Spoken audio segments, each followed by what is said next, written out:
Sum heimabíó í landinu verða búin lúxussætum innan skamms og góð áhorfendasæti verða brátt í boði á hjólabrettasýningum í Hafnarfirði.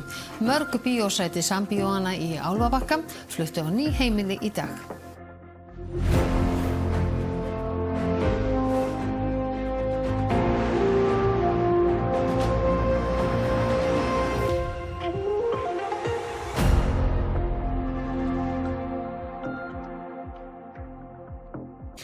Byrjað var að afhenda flesta sem prýðir góð kvikmyndahús í bíóhöllinni fyrrverandi við Álfabakka í dag. Margir komið að sækja gósið. Það sem mest áberandi þegar maður kemur inn í sambíónu á Álfabakka, það er popplyktin. Man langar alveg sjúklega í pop. En þessi bekkur hér, hann fær sko nýtt hlutverk og hvar verður hann?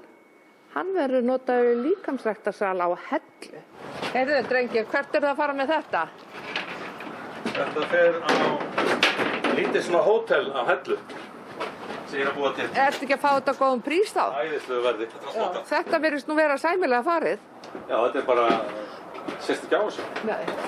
Svo tók ég líka hérna svona númeraplötur sem verða við hótelherbygginu. Nú ekki mikið pláss sem var að vinna með hérna. Ætlar að flytja bara lögheimilið í stólinn? Ekki spurning, þetta er alvöru.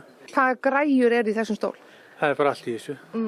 Alla stillingar og nudd og allur pakkin. Lúxussalurinn, VIP-salurinn í Álfabakka var líklega fyrsti lúxussalurinn sem opnaði var í landinu 2001 og selur efnisveitan rafdrifnu sætin úr þeim sal á 15.000 krónur. Kaupmaðurinn í Bjarnabúði í Reykholti í Biskupstungum ætlar að njóta þess að horfa góðar myndir heima hjá sér eftir langar vaktir í búðinni. Svolítið vesen að ná þessum fínustu sætunum hérna. Það var smá vesen fyrstu svona 2 stólanir, svo var maður komin upp á lagi með þetta. Ég er með heimabíósal bara í kjallaranum heima hjá mér, þannig að þetta fer bara til að fullkomna salinn. Við komum til með að nota þetta ansi mikið held ég þegar þetta verður tilbúið. Það er fínt að horfa frétnar þarna niðri.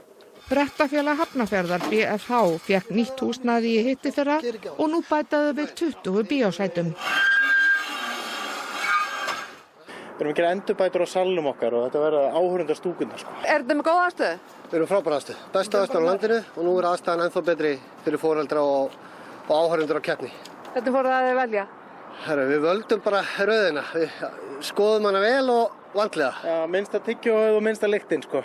Ekki er búið að selja allt úr bíóinu en síðasti séns til að kaupa nú í febrúar.